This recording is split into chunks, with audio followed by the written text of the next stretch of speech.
All right, good morning. Let's fix my notes. My name's Daniel Headrick. I'm the Executive Director for Enterprise Architecture for Corporate. My primary responsibilities are driving big architecture change in our enterprise IT landscape based on major business imperatives. Today I'm going to attempt for the first time to try to bring three topics together for discussion, so you get to see it live. We're going to talk about the industrial internet, which is a scope of the IoT, the identity of everything, the thing that we need to identify those things that we're talking about, and the impact to an industrial enterprise. So a quick disclaimer, apologize for having to do this. You've probably seen it before, but these are my opinions and mine alone.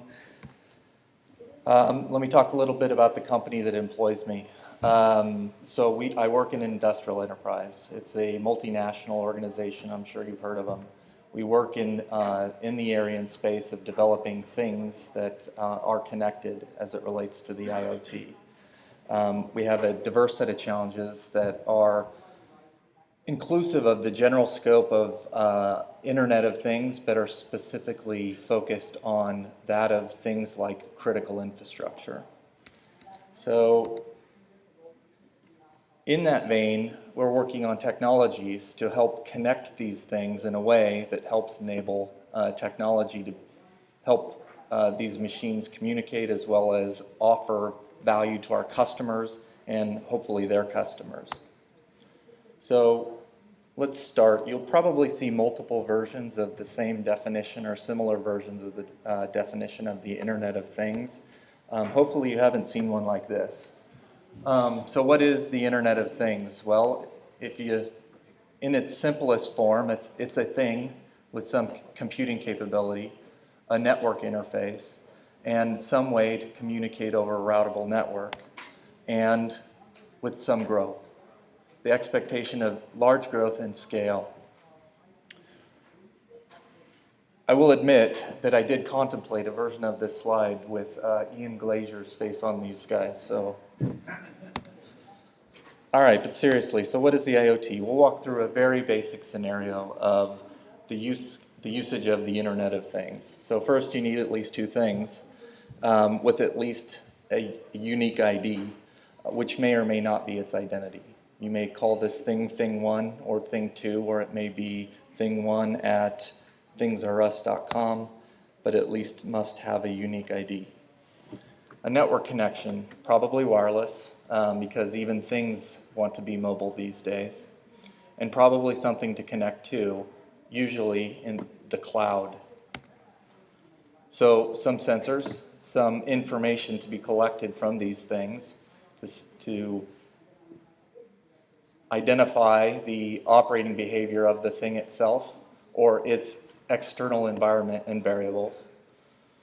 The data that comes off this device or devices or things, and a place to put them. Storage, probably likely in the cloud. And you may call this big data, but big is relative these days. Some way to visualize and gain access to this data access, with at least one API, and possibly some form of human identity because someone's going to need access to this data. And they're probably connecting from some device, ideally or potentially mobile.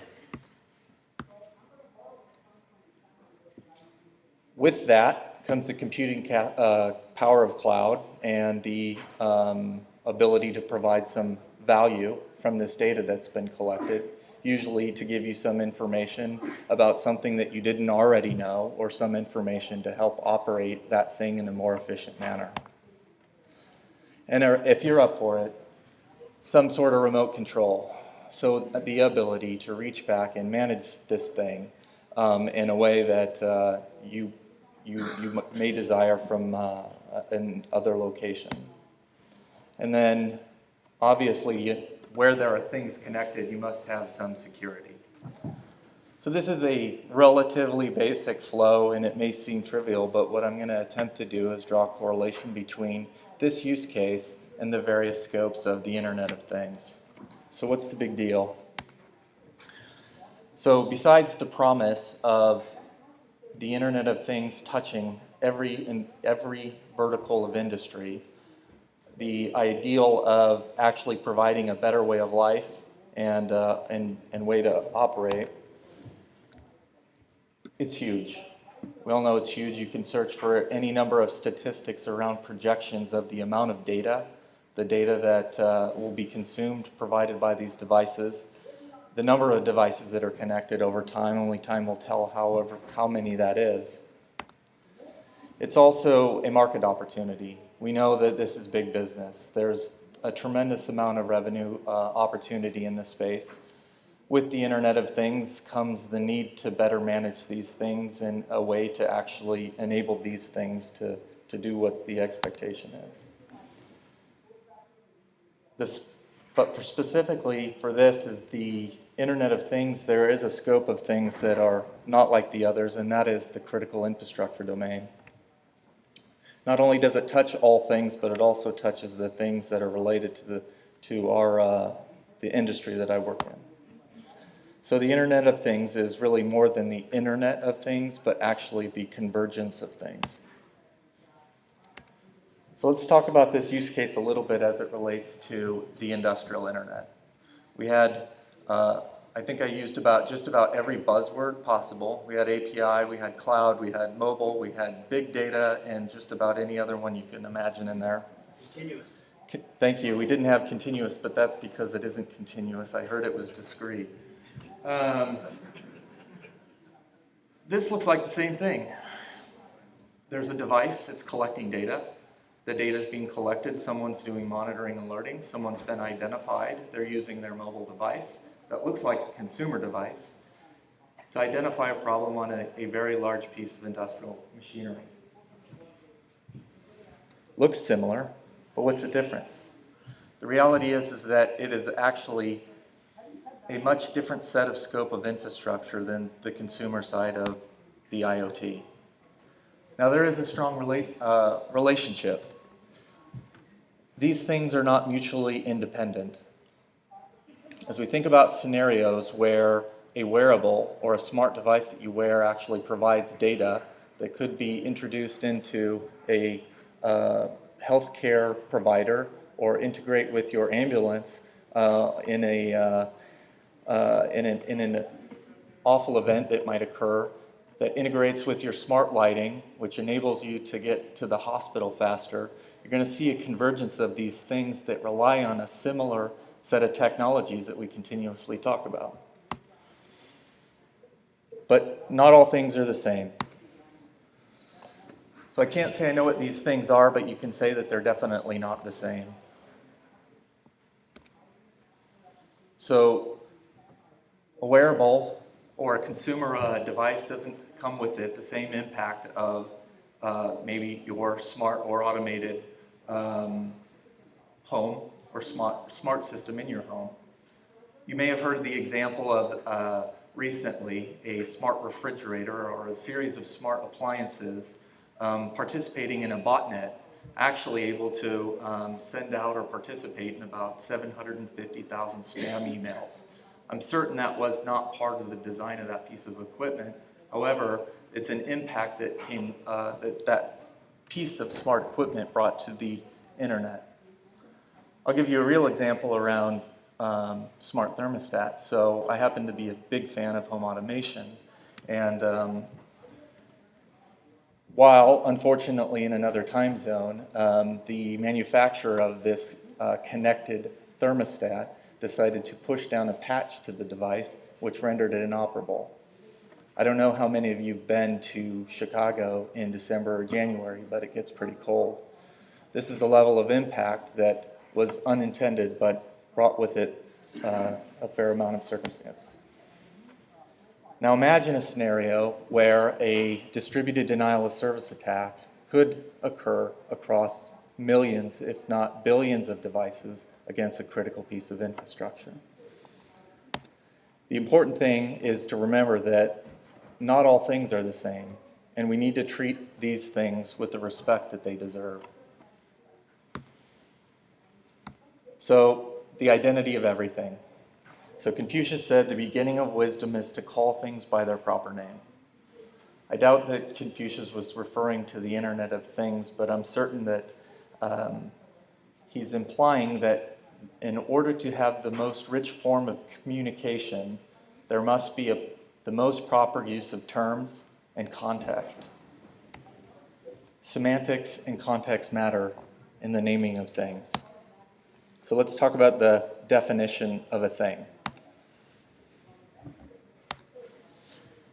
A material object without life or consciousness, an inanimate object. I think that we touched on that in the first talk.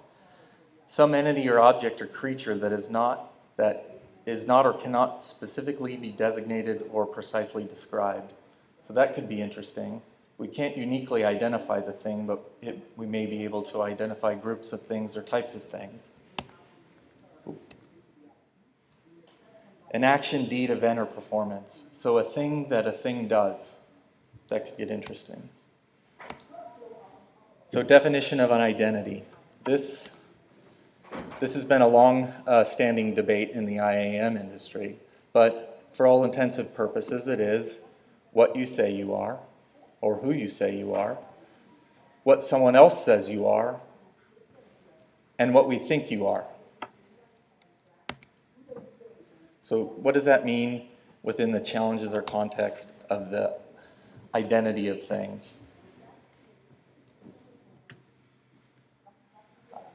I don't know if you could read this, but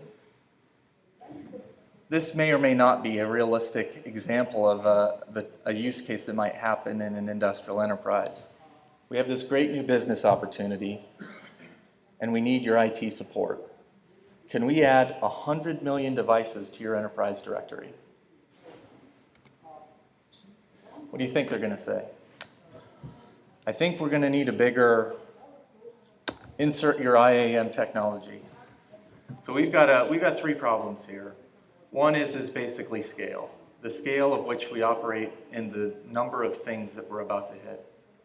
Two is solutions, the actual solutions that it's going to take to operate these technologies at scale. And the third is context. What is the mechanism by which we increase the level of assurance of things? Where does that come from? We have technologies and standards, OAuth, SAML, etc. We've talked about how they integrate into a system.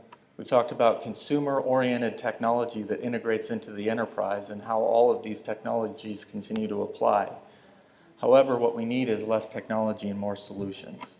I think Ian Glazier touched on it well this morning in terms of identity being the dial tone that actually operated in an ecosystem rather than actually providing solutions.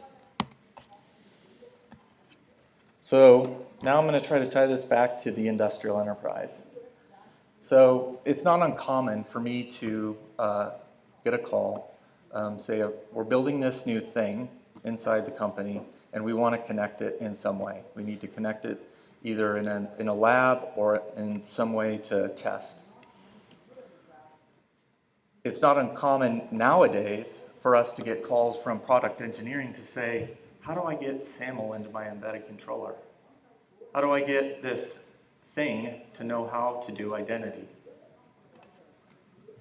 So there's something happening in the IT organization, and it's the convergence of something called OT. In this room, anyone who is familiar with the term OT? Okay, not too many, but a few. So there's a convergence happening not only with consumer-oriented identity into the enterprise, there's a convergence happening within the industrial enterprise, and that's with operating technology. As things become smarter, as software is embedded in devices and things, there's a different set of criteria being introduced into how we build software into these things. Now, this may be automating your plant or bringing in equipment that help you be more efficient inside your organization. Smarter HVAC, smarter plant delivery mechanisms, integrating supply chain with your with your technology partners in a way that help you track shipments, etc. However, there's an entirely different scope of things that are actually converging here as well. You may operate an actual control network that relies on these same technologies, the mobile device. We showed the example of the operator who received their data alert to go repair a large piece of equipment on a device that you can literally walk into Best Buy and get. This is a different time. So with that, we need to think about things differently. Steve talked about security and privacy. There's actually a different word that we need to introduce into this equation, and that's safety. Safety brings a different characteristic to how we evaluate and ensure that the products meet the quality and expectations we deliver. Not only are we merging the consumer IT into the enterprise IT into operating technology, that means that we need the reciprocal.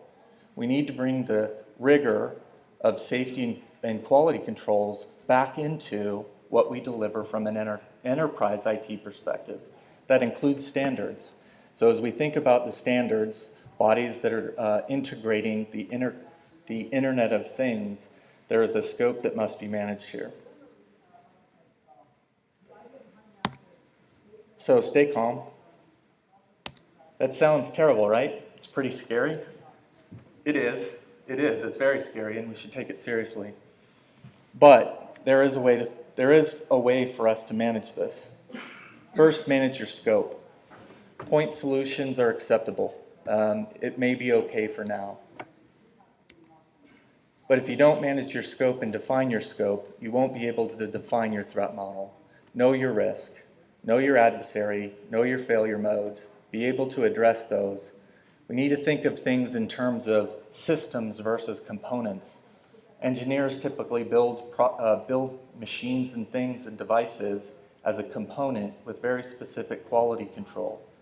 As we interconnect these things in a way that they weren't initially designed to be interconnected, there is a systematic effect that we must understand as we connect these things together.